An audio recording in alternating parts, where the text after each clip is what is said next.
Hi guys, I'm back. Anyway, as I said before, I would not take a position in politics. I would not elect myself to be in politics or even leadership of my country or any other country in the world, because I personally would repeat what those before me have also done. I would let power, I would let control, I would let greed, I would take the law into my own hands, all of that. I would allow all of that to take control of my life. And look, the world is half and half.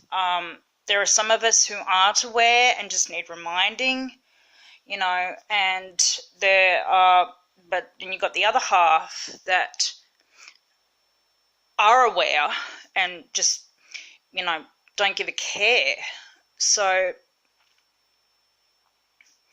yeah, so it's pretty sad. So we have to see the balance of both the positive and the negative and vice versa.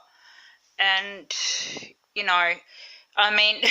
if anybody had recommended me to go into politics or had signed me up to go into politics, I would rather spend a whole year behind bars in a prison or jail cell than being imprisoned by my own power, greed, control, etc. like that. Also, what's sad these days, we're in the century where we're all fighting a war of terrorism, but we're also fighting wars of race, all different races, greeds, control, hatred, and we all think we're winning, we all think we're in control. We live in a world where we're half and half. Half is of the celestial, good, supernatural side, and then we've got the side that is dark, demonic, supernatural side. And the evil side is something that it will only tell us what it wants us to know. It will never tell us what it itself knows and what we are supposed to know and see of our future. Because if evil didn't tempt us and did tell us the truth of what it knew, then we wouldn't allow evil to come into our lives. And what evil will not tell us is we are not winning these wars on terrorism, hatred, race, discrimination, power. We're not winning any of it, because when evil tempts one side of us to go and attack our enemies, etc., that same evil, there's no different evil and there's no different good either. They're just one and the same. Like, there's one and the same good and there's one and the same evil. And what evil won't tell us is that it is actually double-crossing us and going towards our enemies and telling them to attack us.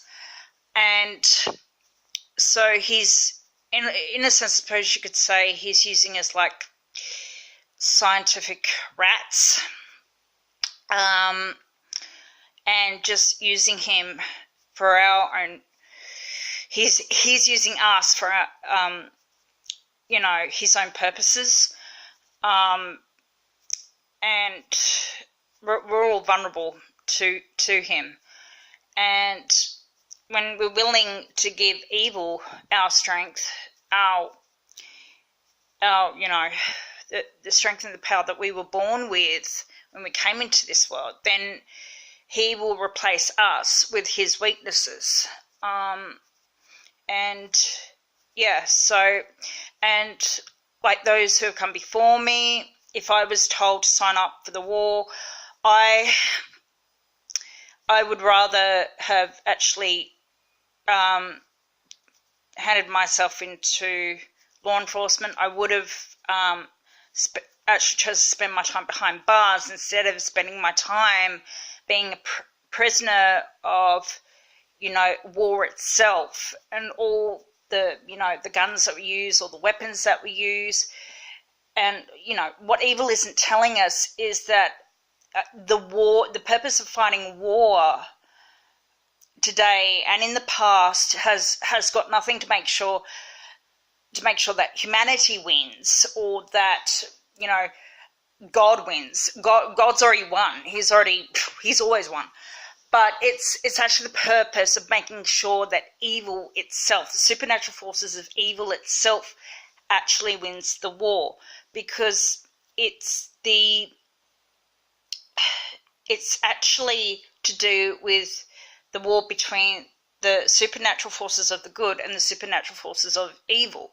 It's actually got nothing to do with us humans fighting humans, or us humans fighting the supernatural forces of good, or us fighting the supernatural forces of evil.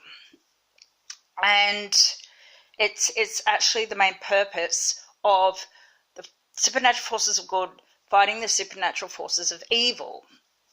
But unfortunately what's happening is we're letting evil use us, and we're choosing to step in the way, and we won't get out of the way.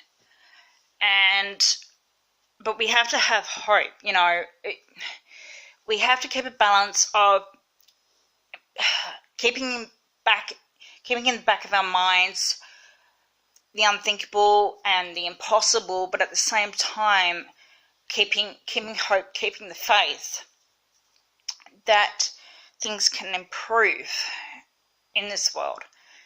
And it's like, also, I come from a Christian background. I'm not a born-again Christian, but I do come from a Christian background. And I'll be honest, I have not been attending church for a long time. I've been to many different churches, and I just haven't been attending church for a long time, which for me is, yes, through my own freedom of choice. However,